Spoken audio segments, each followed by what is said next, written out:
Om Mukam Karoti Vachalam Pangum Langhayate Girim Yat Kripatam Maham Vande Paramananda Madhavam.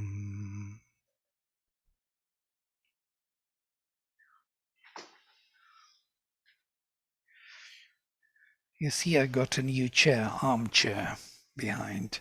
A huge. There I will dive into meditation.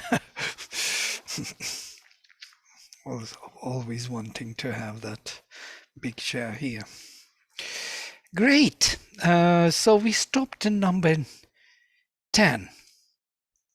Tesham satatayuktanam bhajatam pritipurvakam dadami buddhi yogam tam yena mam upayanti te. So those who give to me, previous was machita, those who give to me their consciousness or thoughts. Madgata prana, those who give to me all their lives. Bodhayantah, thinking or awakening each other, parasparam, to my presence.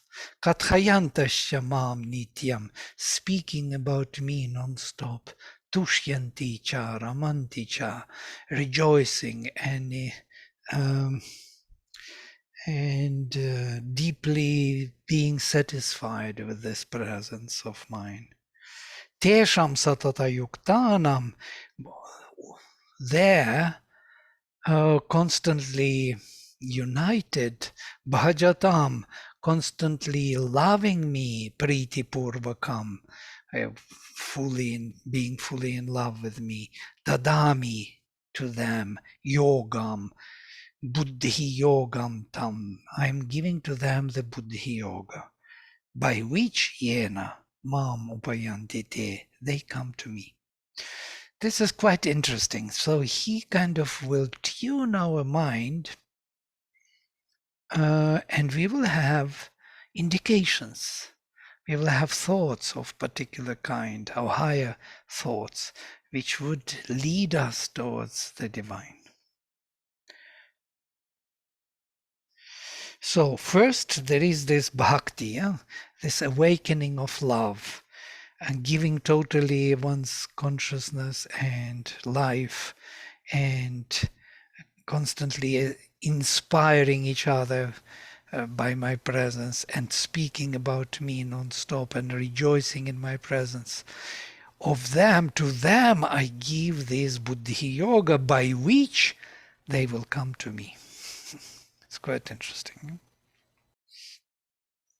So not by loving the divine they will come. There will be one more action from the divine. He will give them the means to know him. Let us look into what here. What are the means that he will give? Buddhi Yoga. Buddhi Yoga is the yoga of Buddhi. Buddhi is the higher mind, yeah? And mind beyond senses, not sense mind, but the conceptual mind. We will start thinking properly. We will have a metaphysical picture of the world which will be conducive to our knowing properly. We will get the knowledge by knowing which everything is known, so to say.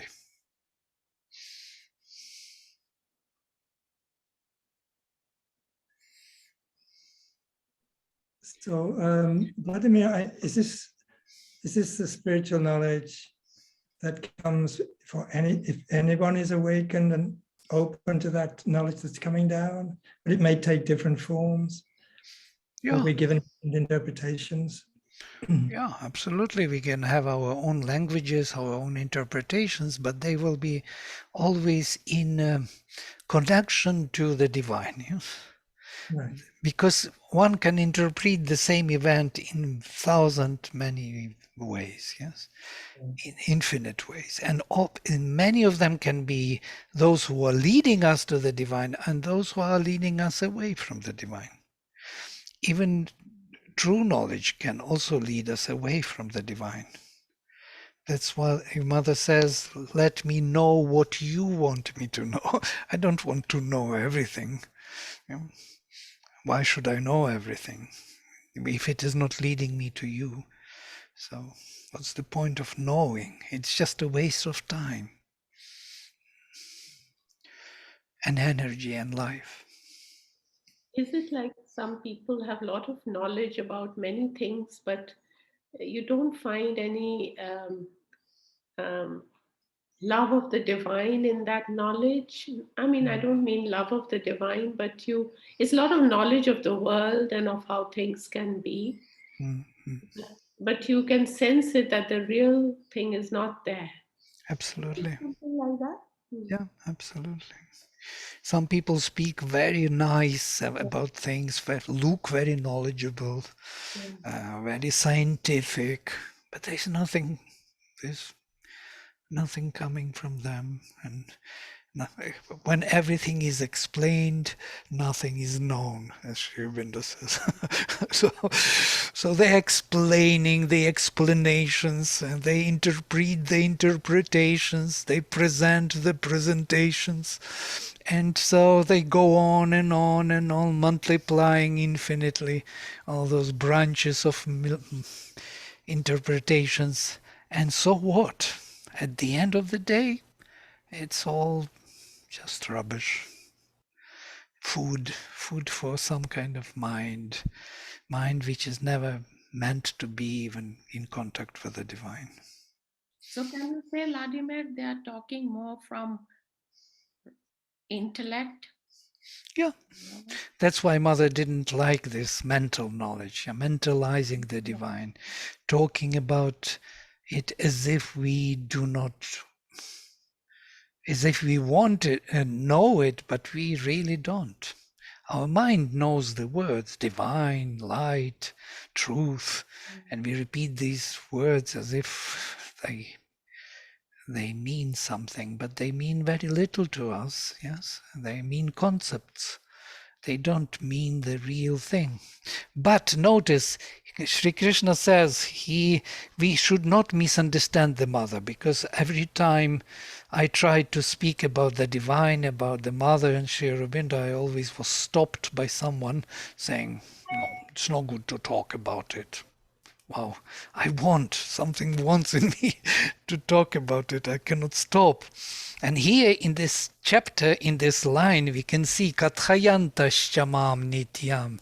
Those are talking about me non-stop. They can't stop talking about the divine. It's not because they have nothing better to do, but because they are overwhelmed by this. There is aspiration, fire burning in them. They don't find any other meaning to talk about. All the rest is so boring. All these organizational matters, what is to be done, planning, this and that, it's constantly on the surface, putting things together as if they matter. Of course they matter, but they matter so little in comparison to that what matters most, yes, on what we miss all the time with all our organizational matters. So organizing day after day after day, we lost everything. You know? We lost life and time and the truth. And so, of course, we are being used as a means of Prakriti for the sake of Prakriti. She is building something up for Purusha, and we will be used. Nothing will be kind of misused. Everything will find its place and purpose. I don't mean that. I mean to say that for us, for our own sake, that's why it's so much better to do something which attracts us, what we are looking for. It has to have meaning for us. Otherwise, what's the point of doing something which has no meaning for us? And I was so many times misunderstood in my life. Every time I say, but it doesn't make sense. It doesn't really appeal to me. Doesn't do anything to me. This kind of thinking, talking, doing. It's empty, totally empty.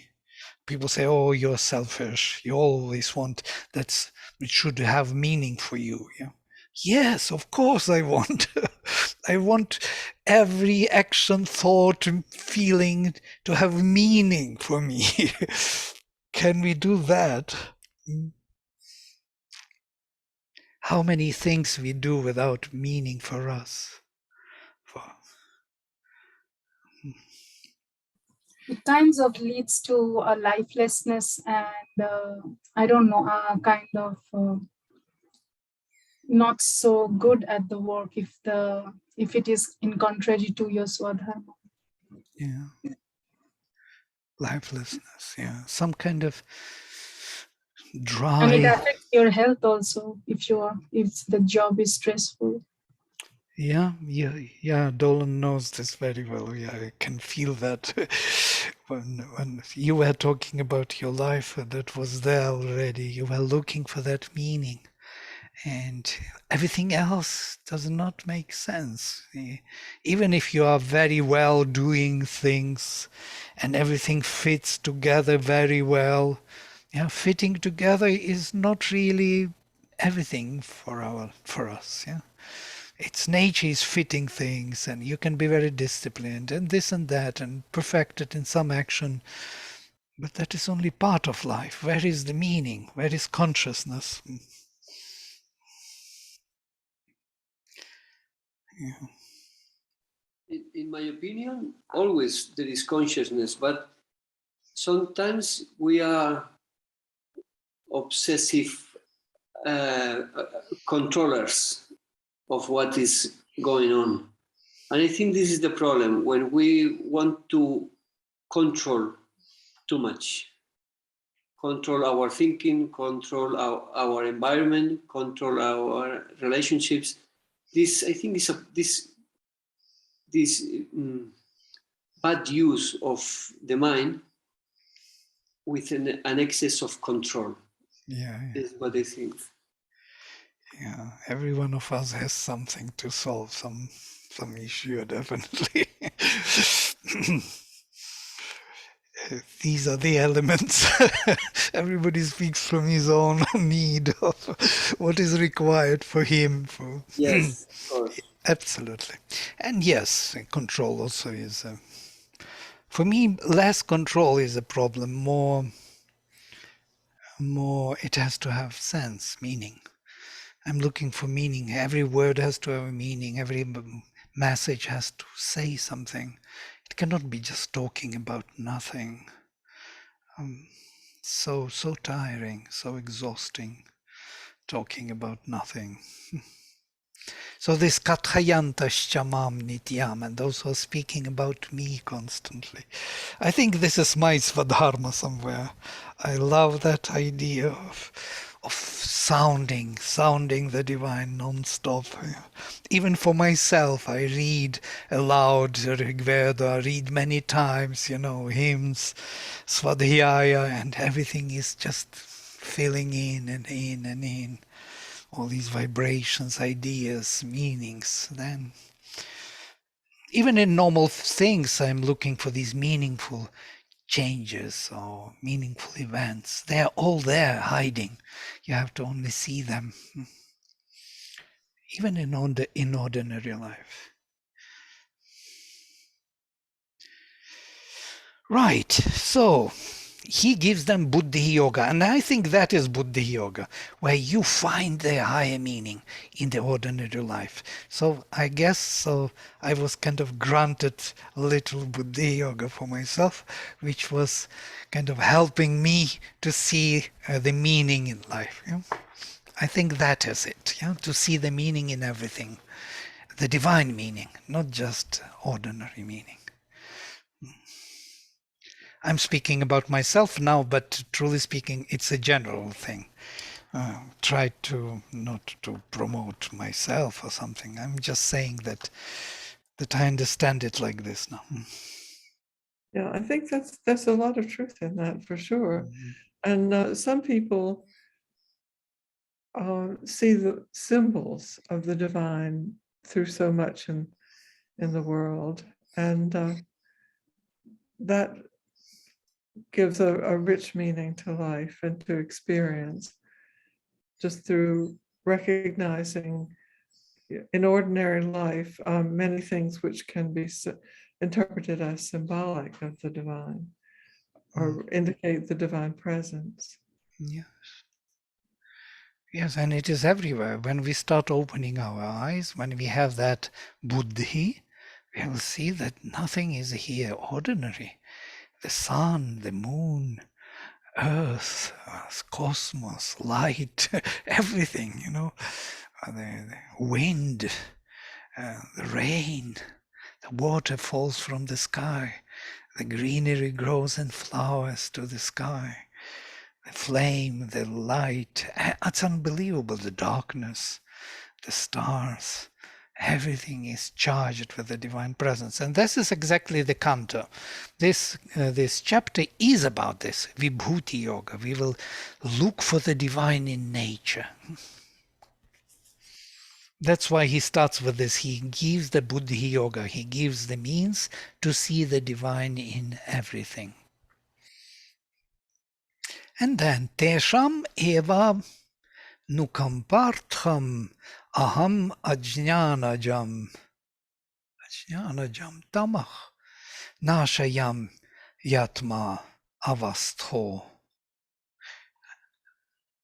bhavastho atma bhavastho. Small print. Yes. Nashayami atma bhavastho jnana deepena bhasvata. So, and out of compassion for them, anukampartham, aham ajnanajam tamah, the tamas, the darkness which is born from the not knowing, nashayami, I destroy, atma bhavastha, staying in the status of myself, jnana deepena, by the light of knowledge, bhasvata, blazing lamp of knowledge. Bhaswan is the one possessing light, luminosity. And then, this script is better now here again. Arjuna Uvacha, Param Brahma Param Dhama Pavitram Paramam Bhavan Purusham Shashvatam Divyam Adidevam Ajam Vibhum Ahuh Tvam Rishayo Sarve Devarshir Naradastatha Asito Devalo Vyasa Swayam Chaiva Bravishime. Arjuna speaks to him.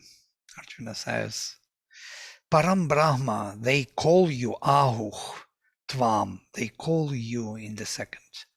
The highest, the spirit, the supreme Brahman, Paramdhama, the supreme abode, supreme realm, Pavitram Paramam Bhavan, the highest supreme purity, Purusham Shashvatam, the permanent Shashvatam Purusham, divine Purusha, Divyam Purusham, Adi Devam, the first of the gods, Ajam, unborn, Vibhum, the Lord of all creations.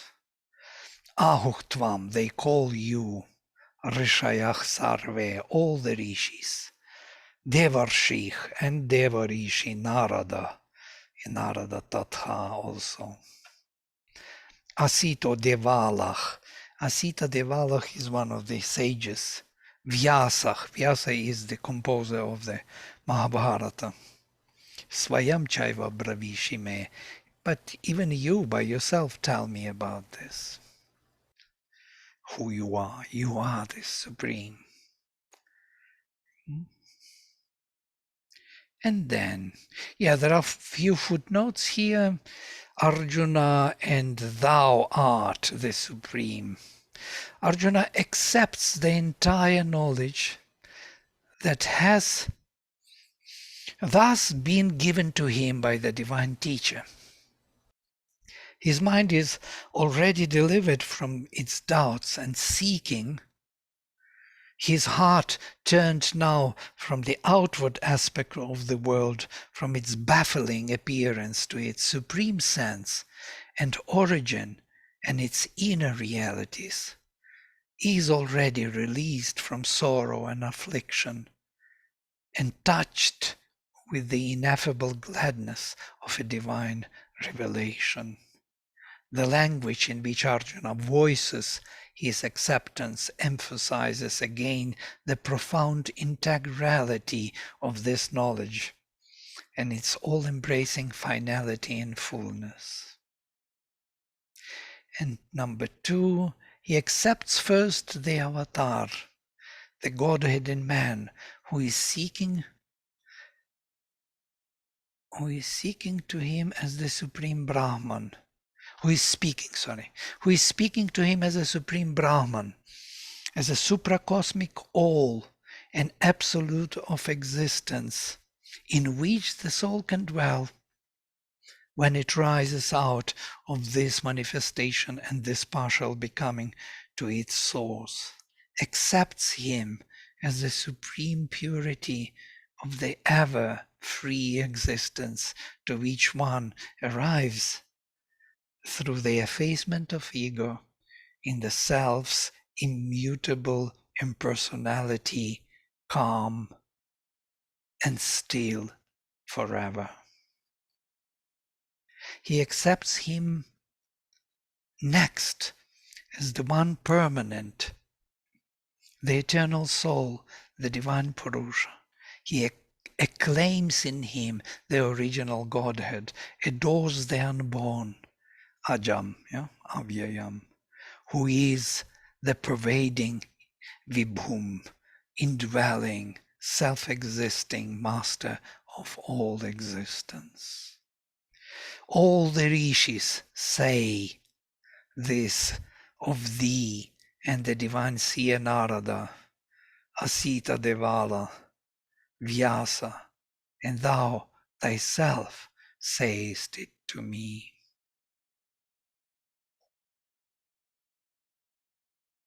There are 2 footnotes here. Maybe we should read them, 1 and 2. All the rishis and thou thyself. So this is a secret wisdom which one must hear from the seers who have seen the face of this, I think, truth. Yes, it must be this, of this truth. Have heard its word and have become one with it in self and spirit. It's interesting how Sri Aurobindo speaks, yes? In self and spirit, both. So this is something interesting here. I always was wondering about this. You must hear this truth from others. In some way, one time in your life, you must be initiated into it. You may be very close to it. You may be nearly there, but you need this push from outside. This happened to the mother. This happened to Sri Aurobindo. Sri Aurobindo received nirvanic experience in 3 days. But he needed that guide. Mother needed someone to tell her, but you are the Divine Mother. And then boom, she got it, fully aware. See, these things are needed for some reason. I do not know why. Vivekananda needed Ramakrishna to touch his forehead and say, "Where have you been? I was waiting for you so long." And he was there already, but he was not aware in his surface being. So that small push is needed. So here the same thing. This is the secret wisdom which one must hear from the seers who have seen the face of this truth, have heard its word, and have become one with it in self and spirit.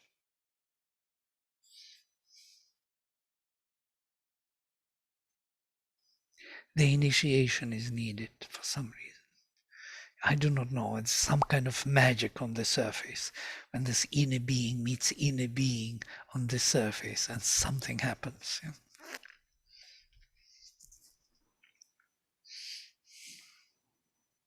And then, or else one must receive it from within by revelation and inspiration from the inner Godhead, who lifts in us the blazing lamp of knowledge.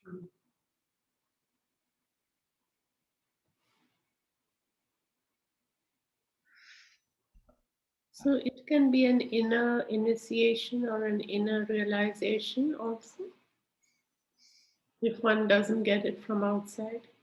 I think both, yeah. Uh, or else it is like, yes, of course, it's mainly from within.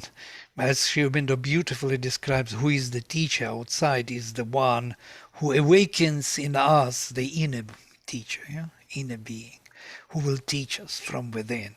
So, but awakening is to take place somewhere, this push. And then, of course, there will be an inner being. Mother, for example, was totally awakened from her childhood, as he says. But something happened when she came to Alma and Max Deon. And when they told her, Alma told her, but do you know you are the Divine Mother? And then she describes what happened, that she received that being which was there, totally conscious. She became conscious of that being. Yeah? So she was there, but some magic is happening on the surface. We do not know what it is because we can't really judge it. We have to trust them, what they say. Yes, so they say that, and so we kind of remember it and think about it. But once revealed, it has to be accepted by the assent of the mind, the consent of the will, and the heart's delight and submission, the three elements of the complete mental faith Shraddha.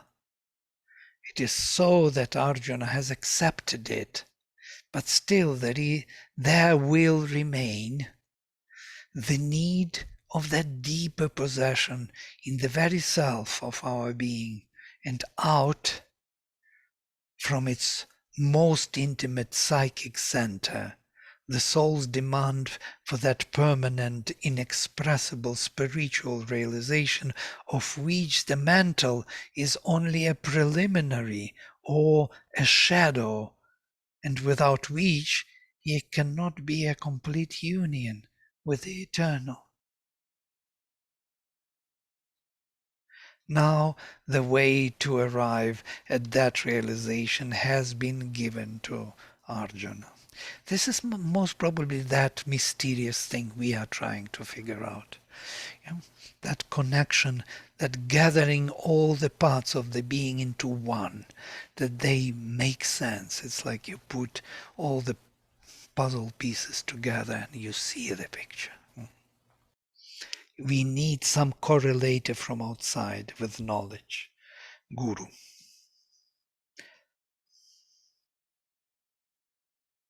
And guru can be also absolutely not necessarily knowledgeable. It can be also someone who knows a little of the truth, but who that push, because you carry within yourself all the knowledge and you're ready to receive it, and that small push is needed. That's why many times I saw very developed and beings who consider their gurus to be, if somebody to be their gurus, who are much less developed than them. But they are kind of, because they received that push from them, they're still considering them and very grateful for that push. Yeah? Because they gathered everything in themselves in that moment. Have you seen this in your life? Most probably many times.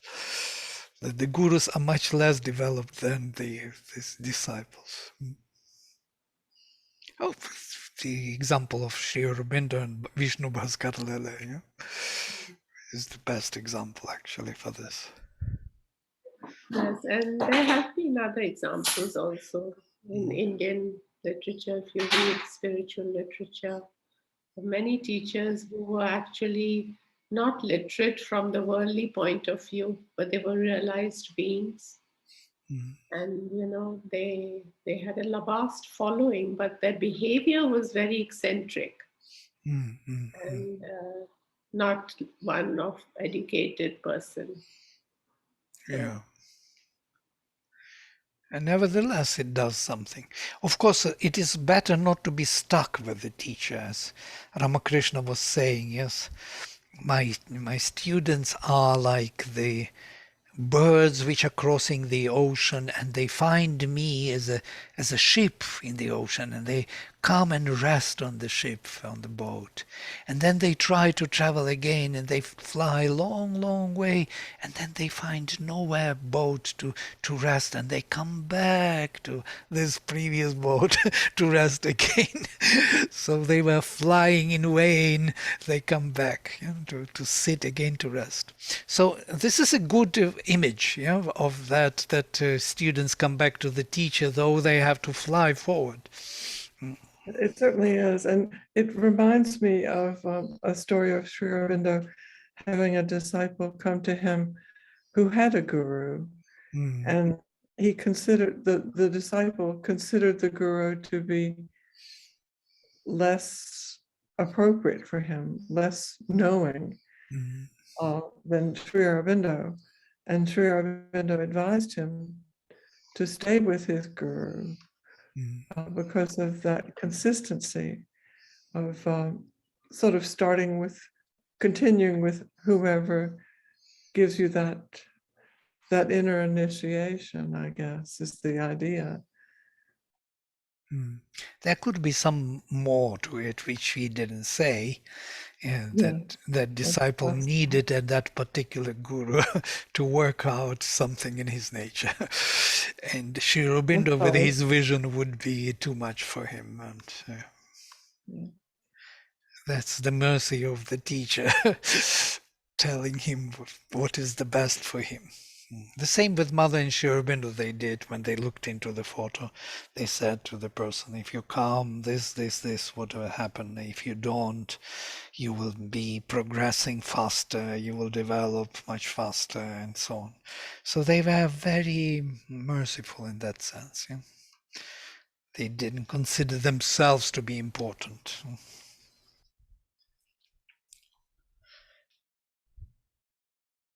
Right, okay. Let's come to the next.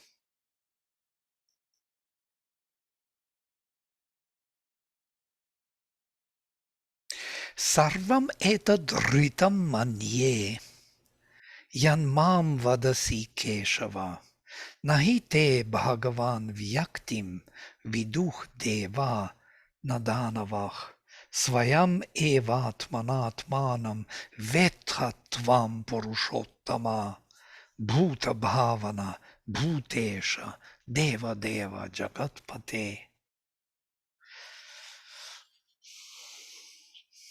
Vaktum arhasi asheshena divyah yatma vibhutayah yabhih vibhutibhih lokan imanstvam vyapya tishtasi. This is the whole gist of this chapter. Sarvametadritam manye. I think all this is true. Yanmam vadasi Keshava, what you, Krishna, tell me. Nahi te Bhagavan vyaktim, your personality, O Bhagavan, naviduh, nobody knows. Neither gods, devaha, nor danavah, nor the danavas. Danavas are the titans or the demons, from Danu. Danu or deity. These are the names of the dividing consciousness from root Da, by the way. Da, to divide. We spoke about this interesting root. To da to give, to divide. Divide is actually to take part of oneself and give away. So this kind of split. And from here we have many roots like Dasyu. Dasyus also deities, Danavas, and also Dashuk. Dashuk is the one who gives oneself totally, who surrenders. It's interesting that Sanskrit doesn't have preference for good or bad roots. It's more functional, and it depends on the context in which you use the word. So it can be positive or negative, doesn't matter. It depends on the context, not on the root. So Svayam Eva Atmanatmanam Vetra. You know yourself by yourself. O Purushottama, or the Supreme Purusha. Bhuta Bhavana, supporting all the Bhutas, all the becomings. Bhutesha, the Lord of the becomings. Deva Deva, the Lord, the God of gods. Jagatpate, or the Supreme Master of the world. Vaktum arhasi asheshena. Without remainder you should tell me. Divya hyatma vibhutayah. Your divine manifestations, self-manifestations. Yabhich vibhutibhich, by which vibhutis, lokan, the worlds, iman, these, tvam vyapya, you, pervading, having pervaded tishtasi, you stay. These are the vibhutis. I'm just translating. Literally, we can look into how Sri Aurobindo translates these words. Thou alone knowest thyself by thyself, O Purushottama, source of beings, Lord of beings, God of gods, Master of the world. Thou should tell me of thy divine self-manifestations, all without exception, thy vibhutis, by which thou standest pervading these worlds. There is a footnote for manifestations. Let us read it. Lastly, Arjuna accepts him as that Vasudeva in and around us who is all, what is this?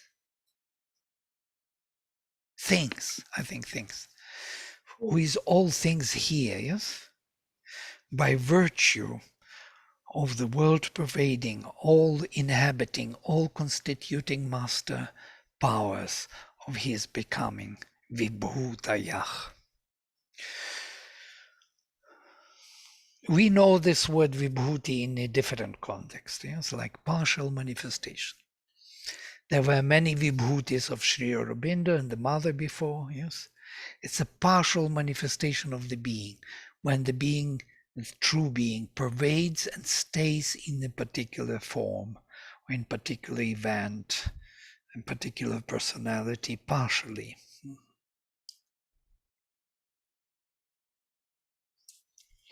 For example, Leonardo da Vinci was a Vibhuti before. He was Vibhuti of Sri Aurobindo, of that Sri Aurobindo whom we know.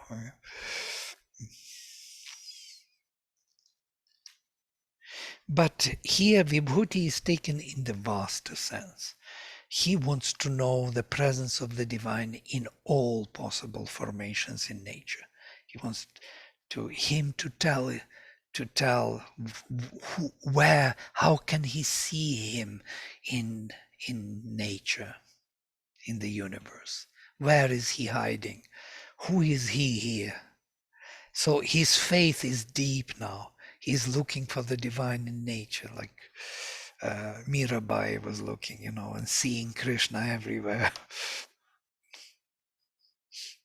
It's bhakti, it's love. He wants to love him everywhere. He doesn't want to lose him anywhere. He doesn't want to have this nature without him. It's no use for him to just to live and to enjoy and to move around and to be a great warrior and to be praised by some people. and live in ignorance. He doesn't want that anymore. He wants the divine constantly to be with him. And now, the whole 10th chapter is about this. Shri Bhagavan Vacha, the Supreme Lord said, the Blessed Lord, the Blissful Lord, the Lord of the divine bliss and Ananda. Hantate kathayishyami, I will tell you, Divya Hyatma Vibhutayah, my divine self manifestations. Pradhanyatah Kuru Shrestha, or best of Kuru, only briefly, only the principal manifestations, not all. Nasti Antah Vistarasya, because there is no end to my extensions, to my the peculiarities, particularities. You know? 1 second, this.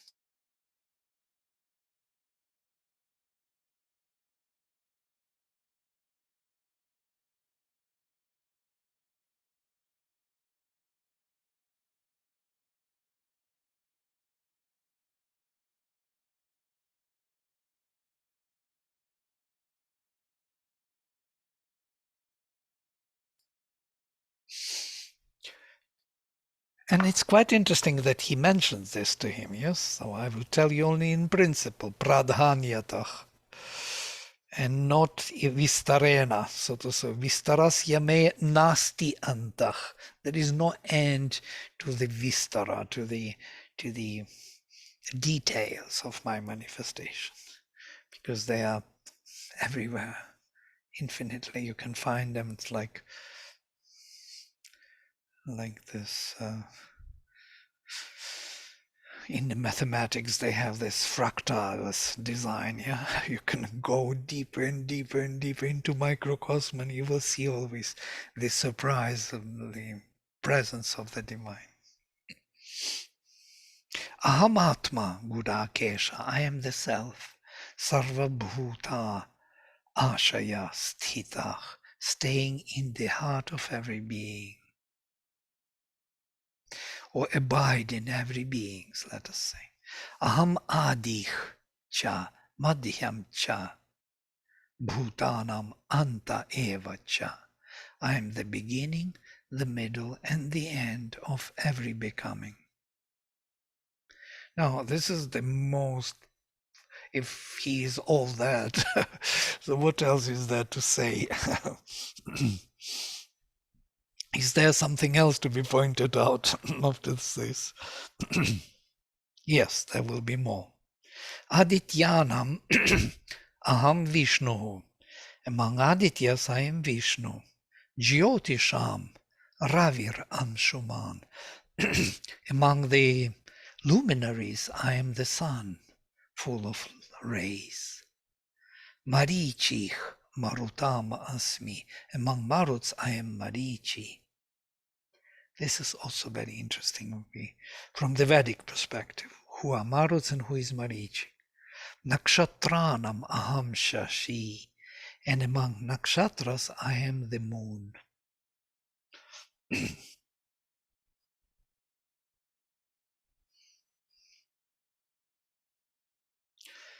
Yeah. Okay, I will stop here for a second because I don't want to rush. If you have some thoughts, want to share something, please go ahead. Can you explain the Maruchi and the this one in the Vedas? Like, what does it mean? Like, if you can elaborate more. Yes, it's a very complex thing, but Marichi, you remember Aitareya Upanishad we read with you. In the Aitareya, Marichis are mentioned. Marichi Maram Apah, yeah? Ambah Marichi Maram Apah. This was the manifestation of the upper ocean, then Marichi, then death, then the lower ocean. So the top of the lower ocean is death, Maram. The bottom of the upper ocean is Marichi. So you see Marichi and Maram, notice the same root, yeah? And Marut is the same root. Mari, to die. And this Marichi on one side and Maram from another, they meet and they build the space in between heaven and earth. Yeah. So the heaven becomes the top or the bottom of the upper ocean, the earth becomes the top of the lower ocean, and in between this Marichi and Mara, they are this. So Marichi, somewhere it was explained by tradition, these are like particles of light within the ether. It's something which builds up the ether itself, that the light can travel through. Because it's very strange that the light, the ray of light, can travel through the space where there is nothing. It's not so totally. There's something there which allows that kind of movement of light.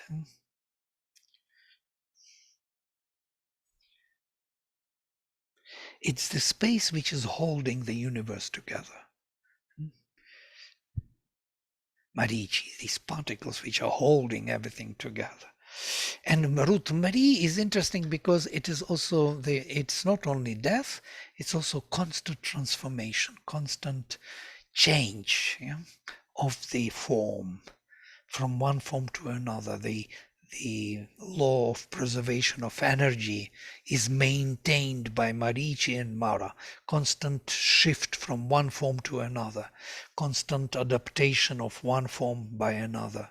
There was a beautiful film Marco in his course was showing us about monocellular organism which has a very long kind of leg or hand and tries to catch some other food, any other, bacteria, any other cell, and to appropriate it, to eat it, to gobble it, yeah, to grow by that. And with his hand, it tries to touch, and then it comes and touches itself, and then it moves away from itself. So it recognizes that it's me. It's me, and I cannot eat me. Yeah? So I have to eat somebody who is not me, so to say.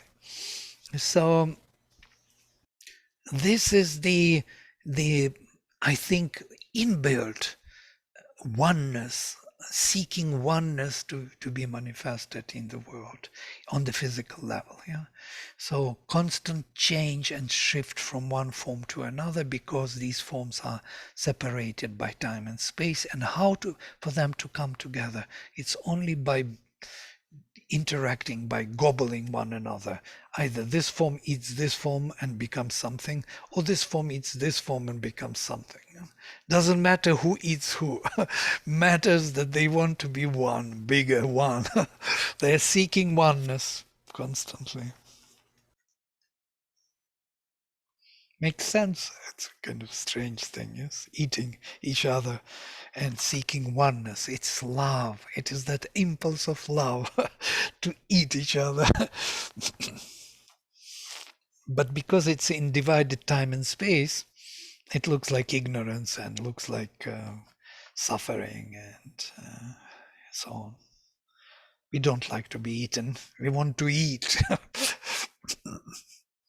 And every one of us wants to eat, doesn't want to be eaten. But nevertheless, we are all eaten up at the end. Isn't it also the law of love in this world? We always constantly want to possess those whom we love. Absolutely. It's ignorant impulse, but the true impulse behind it is the law of love. Absolutely. Somebody was saying that the way to his heart was through the stomach. You feed him and you will have his heart. It's amazing. There is some truth in it, It sounds ignorant, but it is not totally ignorance. There is everywhere. The truth is everywhere. If we can see it, yeah. If we have that buddhi to see that the divine composed everything in time and space in such a way that it fulfills its principles of oneness and love and interaction.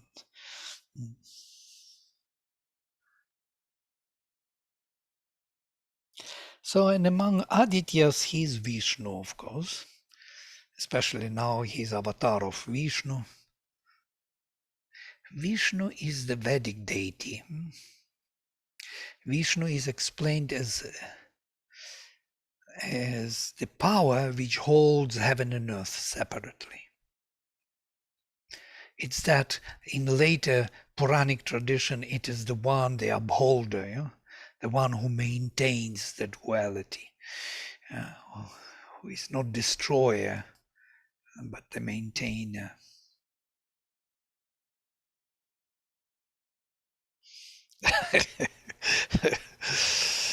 Well, Sangeet apologetically objects to this, that love is not killing some and eating some person or animal. Well, yes, I know from the point of view of the being, to be eaten is no fun. But somehow we have to eat. Whatever it is, maybe not animals, but you have to eat plants. Some substance you have to eat. Otherwise, the fire within you will eat your substance, and you will be eaten up, whether you want it or not. You will die from hunger. That fire in us is hunger, who is constant. That is Marichi. That is which is pushing us to change the form, constantly to adopt another form and transform and live in life, live in time and space, continue our existence. Though it has to stop, it cannot sustain itself, but it still continues through time and space. Yeah, Sangeet, you can put your microphone if you want to. Can't wait for supramental transformation.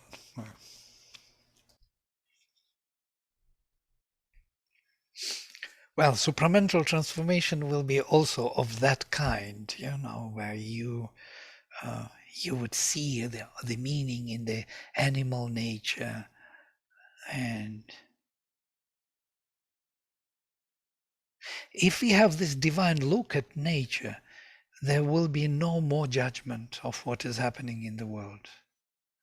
You will see why this happens or that happens, who is possessed by what force, why he maintains certain kind of vibration, activity, understanding, action. Everything will become clear. It doesn't mean that we have to accept it for ourselves. It means only we will see it and we will understand why it is taking place. And it liberates us from judging. Rather, we would find the means to help it to evolve, to push it forward, to find the knowledge, to find the source of the truth, instead of judging and destroying the falsehood. Because destroying the falsehood is a very tricky thing to do. Falsehood wants us to be engaged in destroying it. Then we are his. We become his material partially. Not always. When there is Krishna with you and you are Arjuna, then maybe not. But this is very rare, rather. Even for Arjuna was difficult, even with Krishna, to see it.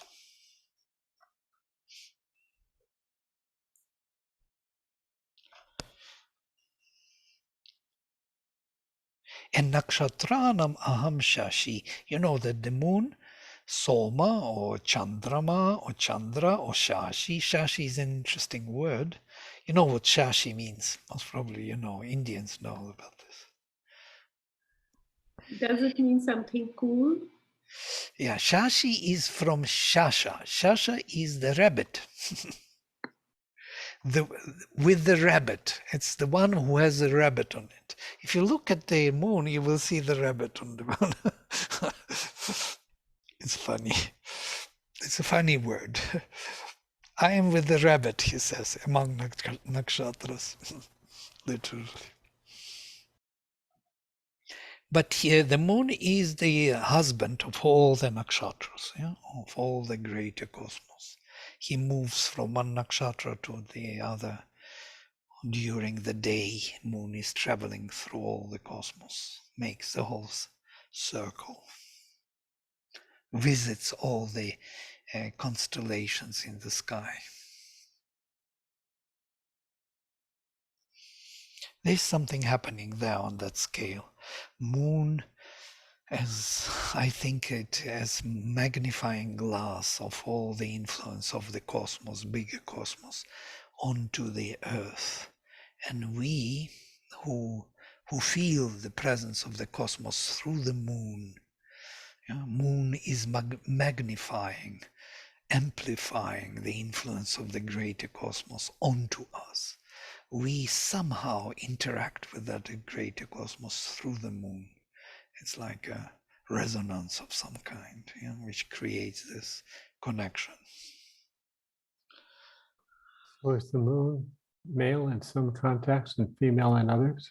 Yes, they're all females, and he is the male. Yes, he has Because 27. I have a priest friend, Brahmin priest whose daughter is named Sashi. Oh, So this is, it can be a woman's name. I've never heard of a man named Shashi. But he says Shashin. Yeah, Shashin. he says it refers to the moon. There's this story that you see, as you mentioned, you see the rabbit in the moon. Yeah. Maybe, why not? You can have Surya as she, that is the whole hymn. Surya is also male or female. Yes. The Savitri and Yeah. Gayatri are both generally female, but Surya himself is generally male. Right. I think. Right. And even these words like Matri, Mata, yes? Yeah. In the Vedas, you have Matri is masculine also. The one who measures, who creates the form, the creator, Mata. He. Yeah. And not only she, Mata. Yeah? We now used to only she, but it can be in both genders. Yeah. Krishna says, Pitamaha, Mahapita. I'm Mahapita, the grandfather. So there, Mata is sort of the stronger part of the word for grandfather, but it's obviously male, or male and female. Yeah, gender is not so kind of important in this case, but interestingly, that nakshatras, though behind the nakshatras there are devatas who are not female devatas, they are all male devatas, Indra and so on, Mitra, Varuna and so on, one by one, Vishnu. All the devatas are standing behind nakshatras. Could it be that the Devatas is more like the Purusha value of the nakshatras and the action of the particular constellation is a Shakti value?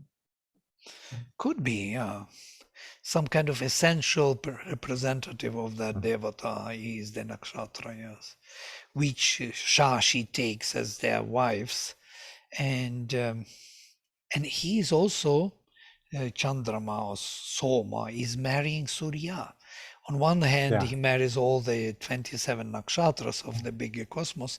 On the other hand, he marries the daughter of the sun. So he has enough wives.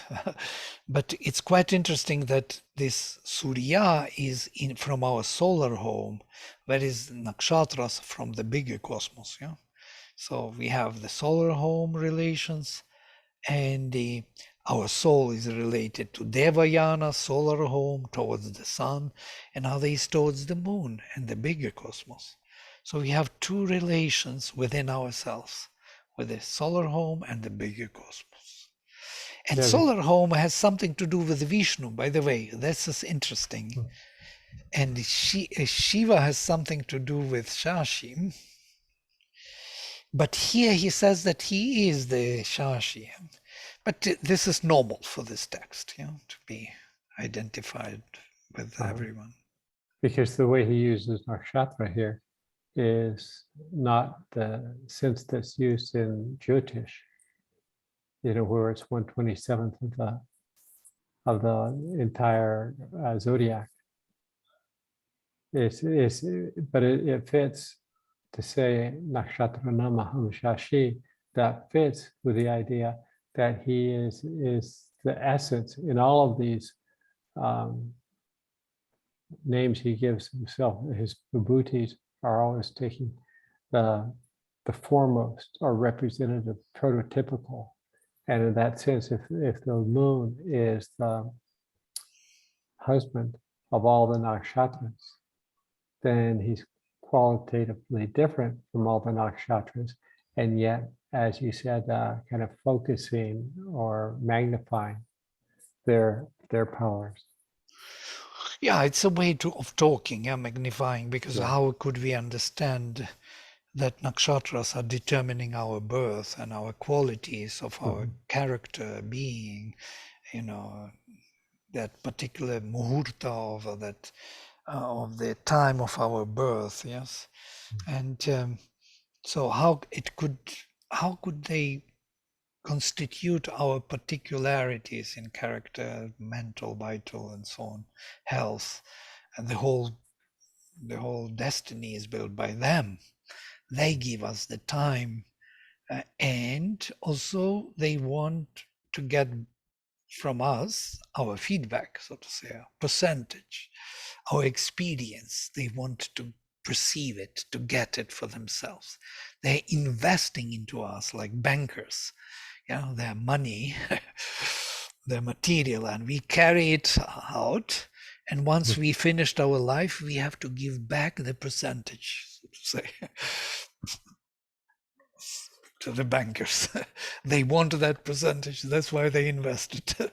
And that's how it is described. Then when we go to the moon, when we die, they eat our soma. Soma is this experience we get through life. Yeah, all these impressions, all the experience we got, spiritual and so on, vital, mental. So they want to know why, because this interaction of the inborn self, yajamana, and the world creates the delight of existence, and that delight is precious food for them.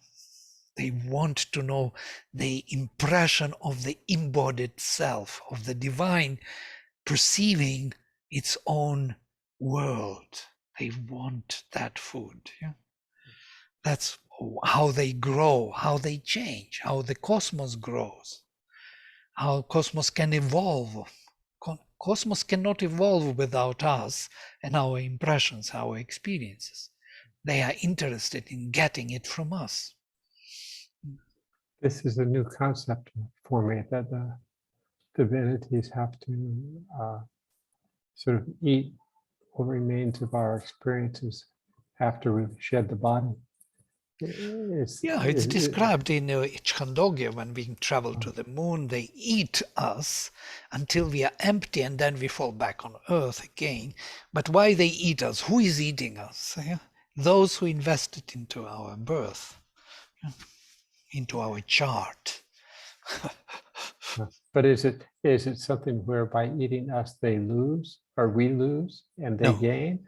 Yeah, so it sounds like more like a debriefing. We may be speaking it, but it's sharing the benefits to our experience. Absolutely. This is our sacrifice. We are changing the bigger cosmos by this constant interaction with them. They invest into our bodies. We are the spark of the divine. Take these bodies. This is not my body. This is built by them.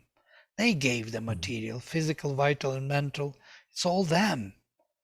Now I'm gathering the impressions, the soma for them. And once I meet with them after death, they will say, where is my soma? Give me the percentage for our investment. I will say, here it is. This is it. They will eat it, gobble it, and say, oh, this is so beautiful. This is so amazing. This impression of the divine look at manifestation, because they are typal beings. They cannot evolve without evolutionary soul and its impressions. So this is how we help them to grow. That's how we are tight with them, with the devatas in this particular relation of the sacrifice. So Sri Aurobindo talks about typal beings in the last 6 chapters of The Life Divine.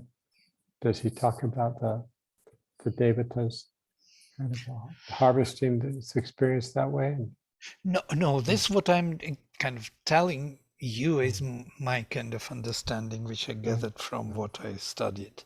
But knowing that they are typal beings and we are evolutionary beings, that Yajamana and their relations and everything in literature is written down to the last detail. So if you put it together, you will see this picture. Wow, it's very interesting interpretation. Well, otherwise, what do they eat? What soma do we give them there? When we die, leave our body and go there as a spirit. What do they want from us? What food we can give them? It's exactly this food which we gathered, because soma is born on the edge of the true divine perception of the reality outside.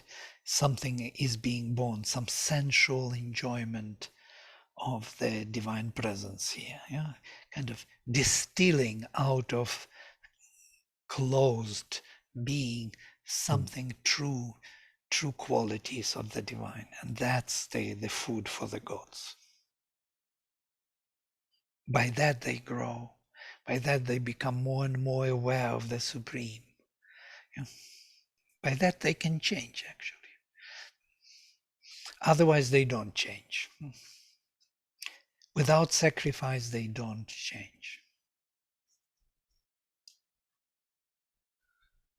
And that is the idea of soma yagas, of soma sacrifices. Yeah, if you want to clarify something, please just switch on microphone if somebody wants to say something. Interrupt. So what about those spirits which have done nothing but bad deeds and collected a whole lot of bad experiences? Do they also have soma to offer to the god? Yes, so much. Yeah. Also, Really? yeah. There's much to learn about everything. Bad, wrong deeds, sensual, divine, anti-divine. The divine spark is always there, yes? Unless there is nothing to offer, yes. Then there is no soma. There's no distilling of the divine properties out of the... Well, it's interesting that we are talking about this now, because we will be distilling the divine properties from the nature, Vibhutis, his presence. We will have to find him there and enjoy his presence. Yeah?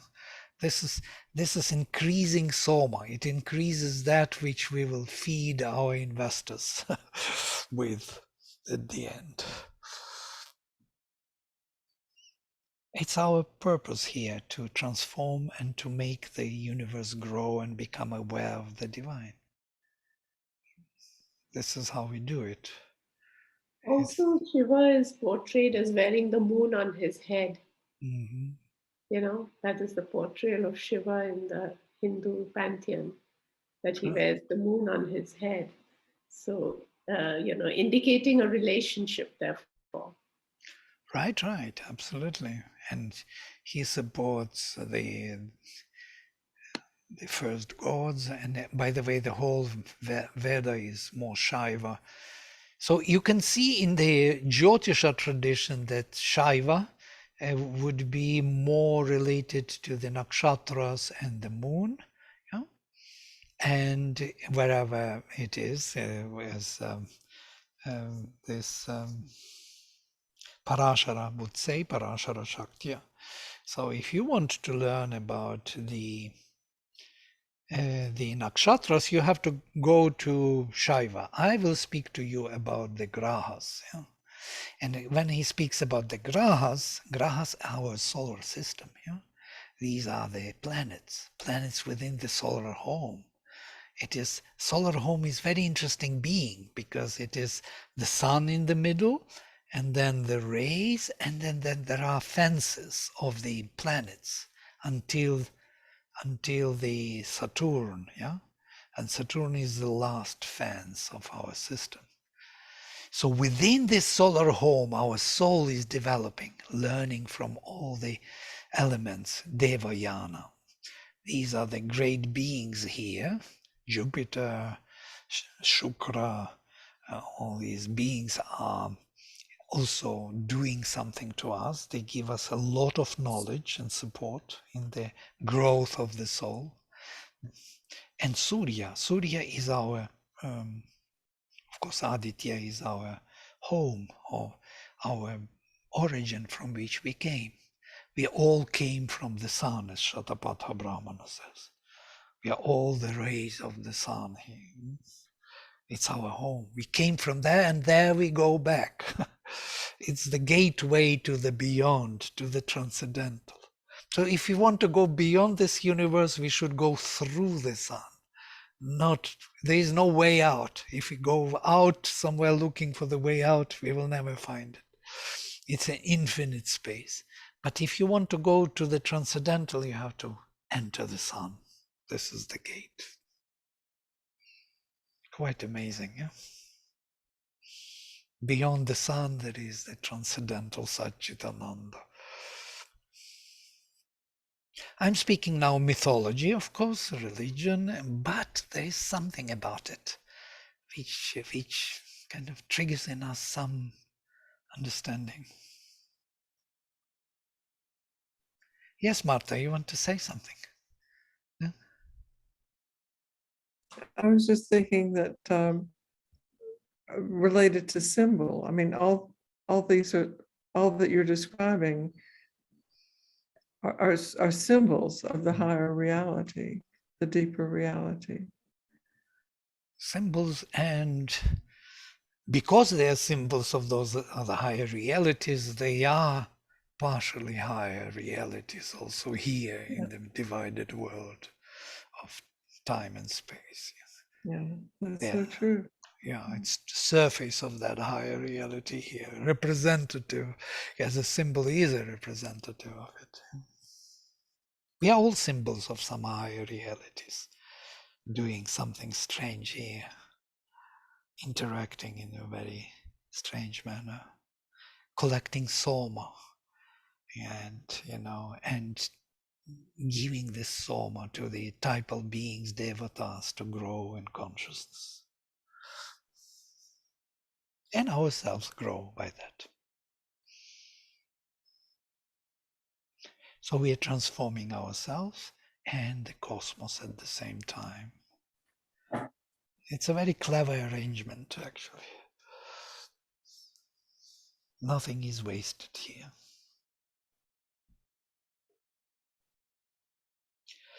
Great. Okay, so let's then close with mantra here.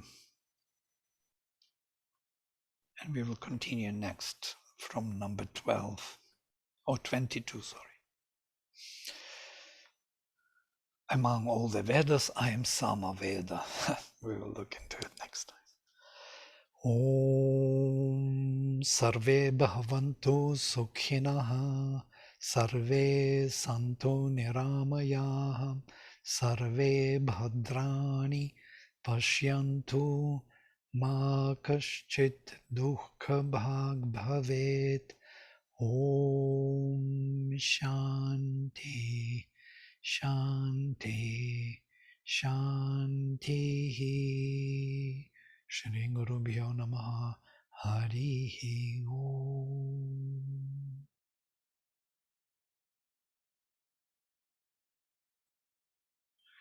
Some of you wanted to join Sanskrit class. I don't have any class starting now, but in case we start something, we may organize some study group, as we did with the Gita, and maybe go through that.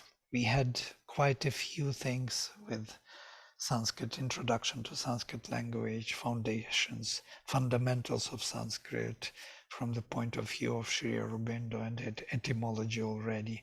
The course is still going on.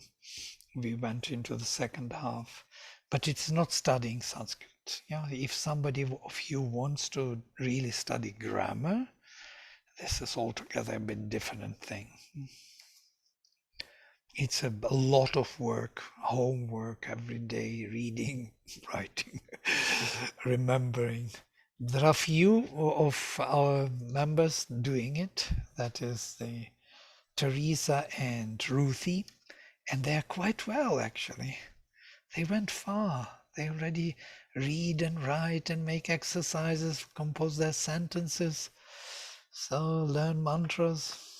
I'm just saying. Do you have videos of that series that you can share? Yes, I have. Yes, I can share. That'd be Yes, wonderful. Yeah. yes.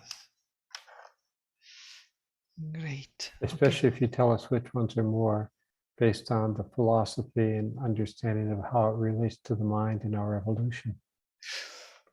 Right. The whole series are actually about that, fundamentals of Sanskrit from the point of view of how it is being organized as a tool for the divine manifestation of consciousness. Yes. So it's from that perspective.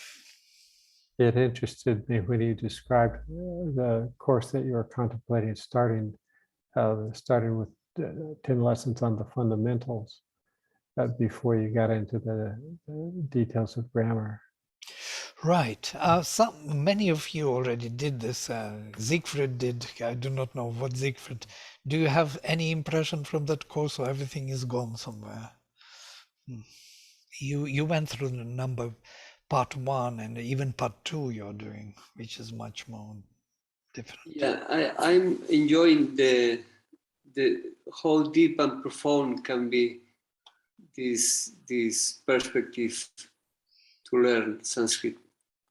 I'm not the proper person as a good student for language, but I love the meaning and the links between the knowledge and the wisdom based in the world, in the origin of the world. Mm. Yeah, I'm enjoying a lot. Thank you. Yeah, thank you. Yeah. So, yeah, I will send you the link so you see for yourself how you can use that material. Great. Okay, so all the best and see you then next time. Yeah, it's already. Thank you.